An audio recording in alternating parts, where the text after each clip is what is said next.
Bismillahirrahmanirrahim. Assalamualaikum warahmatullahi wabarakatuh. Jumpa lagi di channel YouTube Rivanista. Masih di sudut edukasi, belajar mudah dan menyenangkan.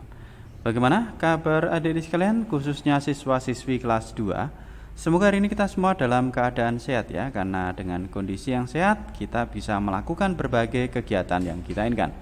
Dan dengan kondisi yang sehat pula pastinya kita bisa belajar bersama untuk membahas soal-soal dari buku penilaian Bu Pena untuk SD atau MI kelas 2 ya. Kita masih di jilid 2D, tema 8, keselamatan di rumah dan perjalanan. Nah, untuk kali ini akan kita bahas latihan soal di subtema 3 ya. Langsung saja kita ke halaman 160. Dan jangan lupa untuk selalu berdoa agar diberikan kemudahan dan kelancaran saat belajar maupun mengerjakan soal. Langsung saja adik sekalian, kita mulai dari muatan bahasa Indonesia ya. KD 3.10. Nomor 1. Contoh penggunaan huruf kapital yang benar adalah, nah huruf kapital itu ya digunakan di awal kalimat ya. Kemudian selain itu juga nama bulan ya, kemudian nama suatu tempat ya. Nah ini yang A, siswa menghafal nama-nama hari ya, ini betul ya, awal kalimat menggunakan huruf kapital. Kemudian yang B, ini salahnya, ini bulan, ini harusnya bukan kapital, kemudian Oktobernya ini yang kapital ya. Kemudian yang C, salahnya ini adalah Bogor harusnya, karena nama tempat ini B-nya menggunakan huruf kapital. Maka untuk yang nomor 1, jawaban yang paling tepat adalah yang A. Lanjut ke soal nomor 2. Tanda baca yang digunakan di akhir kalimat adalah, nah tanda titik ya, seperti ini ya, ini namanya tanda titik. Nah, akhir kalimat itu diberikan tanda titik. Nomor 3, bacalah kalimat berikut. Lani lahir pada bulan Januari. Dari kalimat tersebut, kata yang harus ditulis dengan huruf kapital adalah kata lah. Ini awal kalimat harus menggunakan huruf kapital ya, L-nya. Kemudian ini juga nama orang, jadi harus kapital. Jadi L-nya harus huruf kapital ya, Lani. Kemudian Januari, nama bulan juga J-nya harus kapital. Jadi yang harus ditulis dengan huruf kapital adalah Lani dan Januari, L-nya sama J-nya ya. Itu adik-adik sekalian untuk soal nomor 3. Kita lanjut, di sini ada sebuah teks untuk menjawab soal nomor 4 dan 5. Bahaya mengebut. Yang A, Udin mengendarai sepeda dengan kencang. Udin terjatuh di selokan. Ia lalu pulang ke rumah. Ibu bertanya, "Mengapa pakaianmu kotor, Udin?" Udin menceritakan kejadiannya. Ibu menasihati Udin agar tidak ngebut di jalan. Nah itu ya, ini ada 4 buah pernyataan ya. Nah untuk yang pertanyaan yang nomor 4, tuliskan kembali kalimat A dan C dengan menggunakan tanda baca yang tepat ya. A dan C dengan tanda baca yang tepat, ini yang A. Ini berarti, nah setelah selesai satu kalimat harus diberikan tanda titik. Ya, ini yang A berarti dikasih titik di sini boleh. Atau di sini juga sudah saya tuliskan adik sekalian ya. Jadi yang 4A itu Udin mengendarai sepeda dengan kencang. Ya, kemudian ini titik di sini ya, karena satu kalimat. Kemudian untuk yang C, ibu bertanya, "Mengapa pakaianmu kotor, Udin?" Nah ini tanda bacanya yang kurang tepat. Nah di sini. Ya, jadi tanda bacanya itu harus ada tanda tanya. Di sini tidak ada ya. Ibu bertanya, "Mengapa pakaianmu kotor, Udin?" Tanda tanya ya. Tanda tanya baru tanda petik. Atau lebih jelasnya yang C ini saya tuliskan ya. Ibu bertanya, "Mengapa pakaianmu kotor, Udin?" Nah ini kasih tanda tanya. Kemudian awal kalimat juga harus menggunakan huruf besar ya, atau huruf kapital. Nah, kemudian mengapa ini juga M-nya menggunakan huruf kapital. Kita lanjut ke soal nomor 5 ya. Soal nomor 5, tuliskan kembali kalimat B dan D dengan menggunakan huruf kapital yang tepat. Kalau yang A dan C tadi dengan tanda baca, kalau B dan D ini huruf kapitalnya yang sesuai. Kita lihat ya. B Udin lah, U-nya huruf kapital ya. Kemudian ia lalu pulang ke rumah, awal kalimat I-nya juga huruf kapital ya. Coba kita lihat di sini yang B sudah saya betulkan juga ya. Jadi Udin terjatuh di selokan, titik, U-nya kapital. Ia lalu pulang ke rumah ya, I-nya ini juga harus kapital. Kemudian untuk yang D, Udin menceritakan kejadiannya, ya. Ini untuk yang D berarti ini sudah sesuai ya.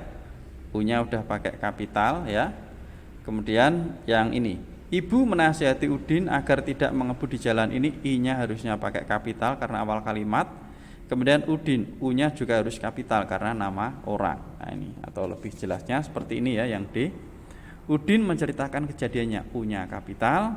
Ibu menasihati Udin, ini I-nya kapital, U-nya juga kapital karena nama orang ya, agar tidak ngebut di jalan titik. Itu adik-adik sekalian ya untuk muatan bahasa Indonesia. Kita lanjut ke muatan matematika ya. Urutan nama hari dalam seminggu yang tepat adalah ya, Senin. Nah, ini harusnya Selasa ya, bukan Rabu ya. Senin Selasa, ini salah. Kemudian habis Senin Selasa, ini harusnya Rabu dulu baru Kamis. Ini Senin Selasa Kamis Rabu lah, kebalik. Kemudian yang C, Senin Selasa Rabu Kamis Jumat Sabtu Minggu. Ini yang paling tepat adalah yang C. Oke. Kita lanjut ke soal nomor 2. Lama waktu 4 minggu adalah titik-titik hari. Nah, 1 minggu itu 7 hari. Kalau 4 minggu berarti 7 kali 4 ya. 7 kali 4 itu hasilnya adalah 28 ya. Nomor 2 jawabannya yang C yaitu 28. Kita lanjut ke soal nomor 3. 1 minggu sebelum hari Minggu tanggal 10 Desember 2017 adalah hari. Lah, kalau 1 minggu sebelumnya berarti pasti juga hari Minggu. Nah, tanggalnya berarti 10 dikurangi dengan 7. 1 minggu itu 7 hari, berarti 10 dikurangi 7. Hasilnya adalah 3. Jadi 1 minggu sebelum hari Minggu tanggal 10 Desember 2017 adalah hari Minggu tanggal 3 Desember 2017.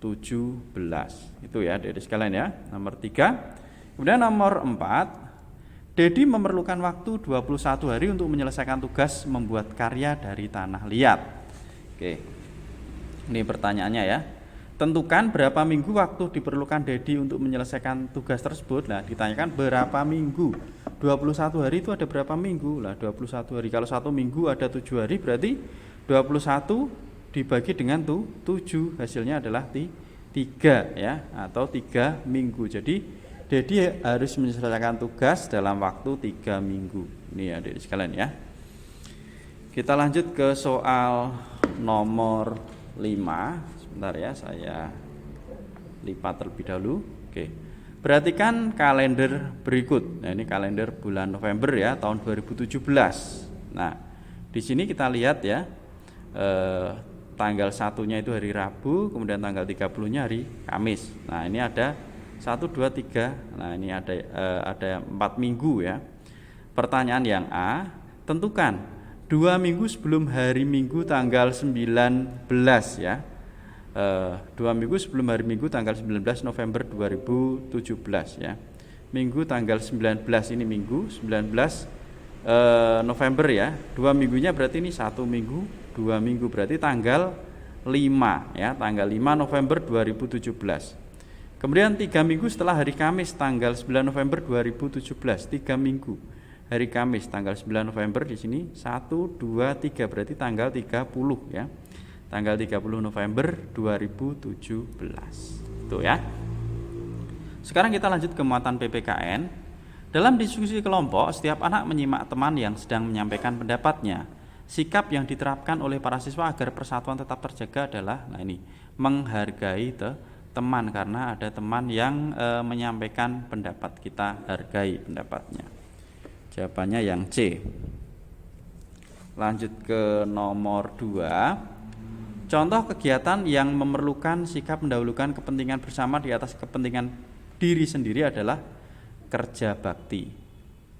Nomor 3. Sikap persatuan yang diperlukan saat bekerja bakti agar pekerjaan menjadi lebih ringan dan cepat selesai adalah saling bekerja sama. Nomor 4, tuliskan 4 sikap yang dapat diterapkan untuk menciptakan persatuan dalam keberagaman. Ya, di sini sudah saya tuliskan ya, diminta 4, ini saya tuliskan. Mau bekerja sama, menghargai teman, tidak membedakan teman, rela berkorban dan mendahulukan kepentingan bersama. Ini ada 1, 2, 3, 4, ada 5. Silakan adik-adik bisa dipilih 4 saja. Kita lanjut ke soal nomor 5. Ceritakan satu kegiatan yang mencerminkan persatuan dalam keberagaman dan jelaskan sikap persatuan yang diterapkan dalam kegiatan tersebut. Oke ya, ini contoh kegiatannya yaitu piket kelas ya. Ketika melakukan piket kelas, kita harus saling bekerja sama agar kelas menjadi bersih. Itu adik-adik sekalian ya. Sekarang kita ke muatan SPDP ya. Kerajinan seperti gambar di samping menggunakan bahan yaitu berupa, nah ini apa bahannya? Daun pisang ya, nomor 1 jawabannya yang C. Kita ke halaman berikutnya, halaman 162. Nah ini. Oke. Nah, agar terlihat indah, kerajinan tempat pensil dapat dihias dengan cat warna ya, dengan cat warna. Kemudian nomor 3, contoh barang bekas yang dapat dimanfaatkan menjadi kerajinan tangan adalah botol air mineral bekas atau botol bekas air mineral. Itu bisa dijadikan kerajinan tangan ya, barang bekasnya. Kemudian nomor 4, apa saja yang perlu kamu sediakan untuk membuat kerajinan dari daun pisang? Nah ini ya, daun pisang yang sudah kering, kertas karton, lem kertas, spidol hitam, gunting, dan juga penggaris. Kemudian nomor 5, apa saja yang perlu kamu sediakan untuk membuat kerajinan dari cangkang telur? Nah ini ada kulit telur, kertas gambar, lem, bingkai, pensil, penghapus, gunting, dan juga spidol hitam. Ya, ini ada di sekalian untuk nomor 4 dan nomor 5. Silahkan bisa disalin terlebih dahulu. Oke, mungkin sampai di sini dulu ya penjelasan untuk latihan soal subtema 3 ya di tema 8. Untuk pembahasan soal berikutnya tetap ikuti terus di channel YouTube Rivanista. Saya rasa cukup sekian dan saya akhiri. Wassalamualaikum warahmatullahi wabarakatuh.